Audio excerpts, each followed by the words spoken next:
9 கோளும் ஒன்றாய் காண அங்கு கற்பகம் என்னும் கடவுளின் மெய்யில் 9 கோளும் ஒன்றாய் காண அங்கு கற்பகம் என்னும் கடவுளின் மெய்யில் சூரியன் முதலாய் 9 கிரகமும் பலவித குணங்களை கொண்டிருக்கும் எங்கள் கற்பக தருவில் அவை வரும்போது ஒன்றாய் சேர்ந்து பலனளிக்கும்.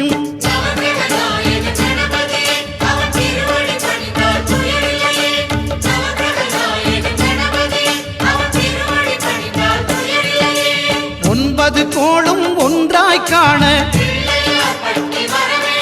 அங்கு கற்பகம் என்னும் கடவுளின் மெய்யில்